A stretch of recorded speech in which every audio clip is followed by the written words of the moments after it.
Hi guys, it's Ray here from City Fan TV. Hope you're all doing very well indeed. You could be forgiven for thinking I'm with these blue skies behind me. I'm in sunnier climes. I'm out in Saudi Arabia, but I'm not. I'm in France at the moment. Just popped over yesterday to France, and lovely crisp December morning it is. It's quite funny walking through the streets where I am, and French people are looking at me like I'm a crazy guy. They know me. We used to live here for nearly 10 years in the past.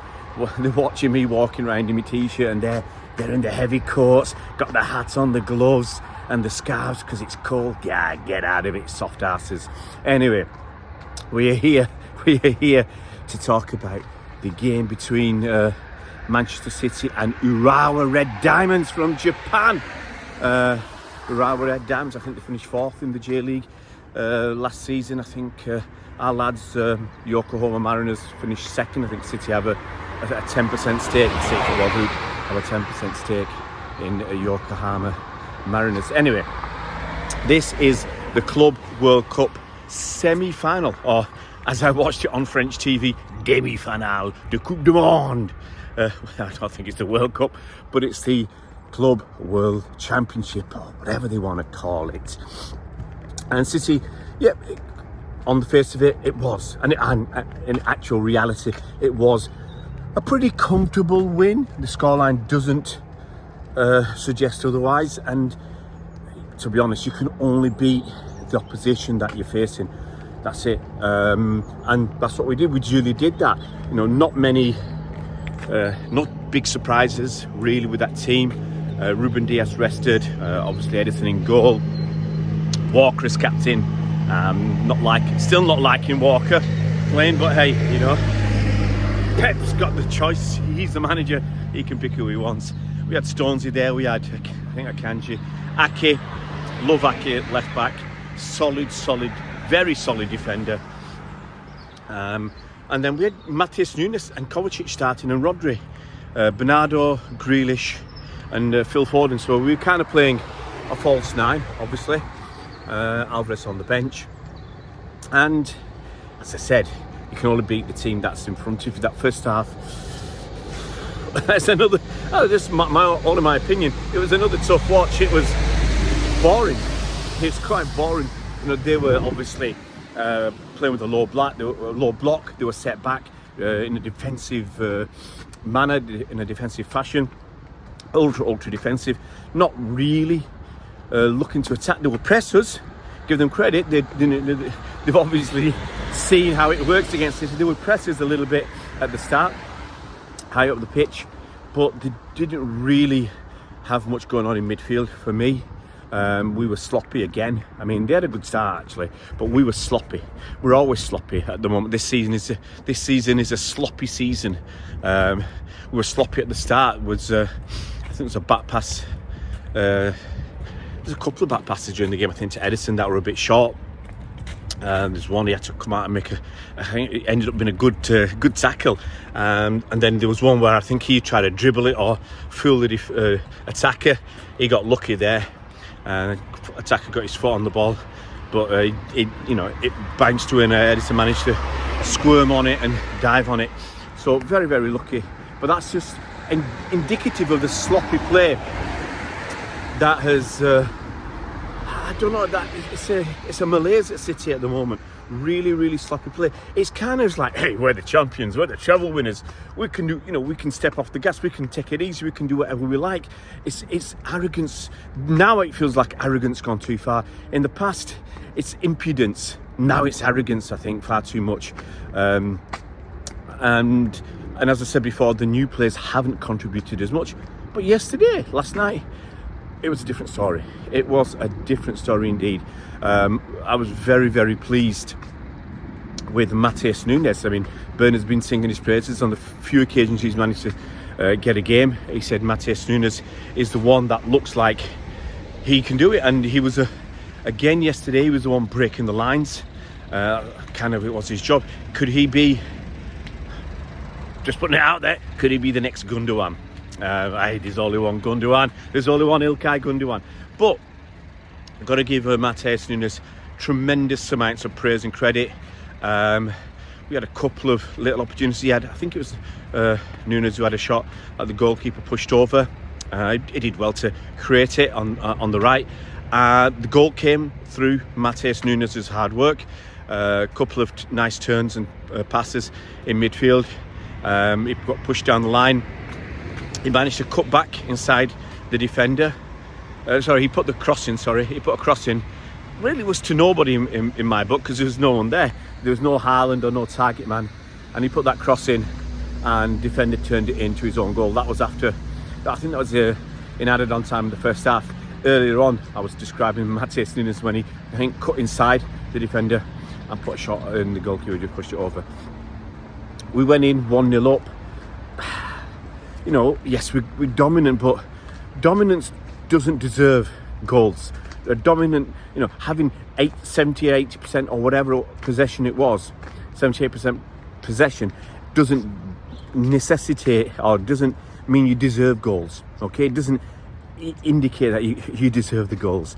And we're just passing the ball around. Grealish, again, for me, he's not dynamic enough in that final third. Look, we won. He's playing as a winger for me. Okay, I want him to do winger stuff. I want him to take his man on. And far too often he'd get the ball and pretend that he was going to go down the line. You knew he was going to cut inside, and you knew he wasn't really going to do much either. And he was just going to lay the ball off, and that's what he did time and time again. Really was frustrating. And I'll tell you about this in the second half when he did something different, and you get a different result. But for me, too passive. You know, you need that energy going inside and outside. And maybe it was a mistake this morning. I was just watching something on YouTube about Ronaldinho and watching him play. All right, Jack Grealish is no Ronaldinho, but I want that excitement. I want the excitement from my left winger that Leroy Sané gave me. Leroy Sané would get me off my seat.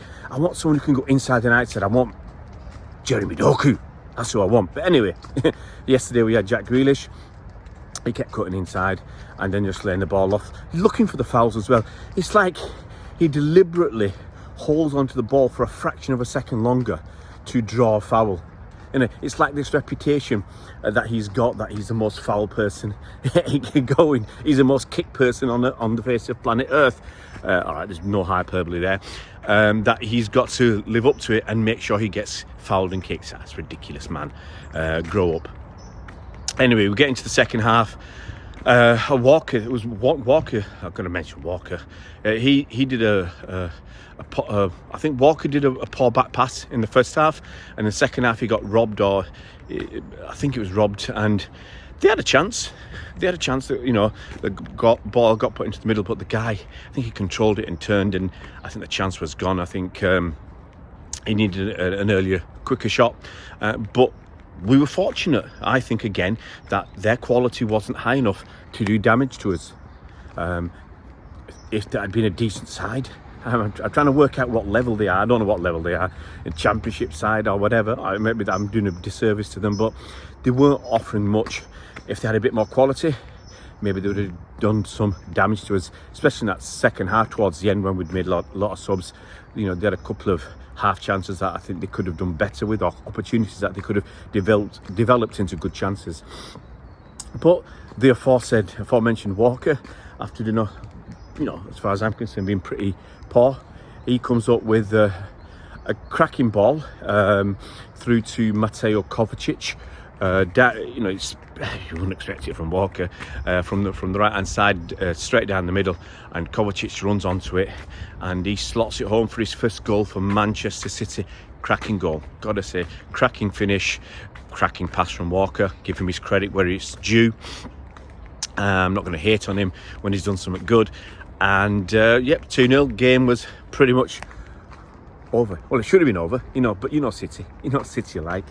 City have had this habit this season of conceding silly goals and let that 2-0 lead slip against Crystal Palace. So you always got that little bit at the back of your mind, just because of the way City have been this season. But to be honest, Urawa Red Diamonds didn't deserve to be able to get back into that game, and they didn't. And we finished it off with another own goal. It was shot from Matheus Nunes. He cut inside, but he's played. He's probably in the middle, and the ball was played down the left, and he went out, got it on the edge of the box, cut inside the defender again, and from the edge of the box he leathered it. He absolutely blasted it. Keeper made a save. I mean, it's not the kind of save you want from a keeper. You know, you're going to make it, if you're not going to catch it, you know, push it behind for a corner or something. Don't push it back out. Anyway, come back out. Your man Bernardo Silva picked it up on the edge of the box, and he had a shot. Got a deflection. He was aiming for the far post. Got a deflection, went in the near post. Goalkeeper had no real chance. Bernardo didn't celebrate. There's no need to celebrate that, because he really didn't do that much, buddy. You know, it was a lucky goal, and what you celebrate against, you know, pretty low level opposition, if you ask me. But we did what we had to do. We did what we had to do. We beat what was in front of us. We won 3-0. And City fans, you know, they were playing Blue Moon after the game. So yeah, City roll on to the final, which is in 2 days' time on Friday. I will be back in England on Friday. I will be able to watch it in English rather than it's quite funny watching it a match in French, trying to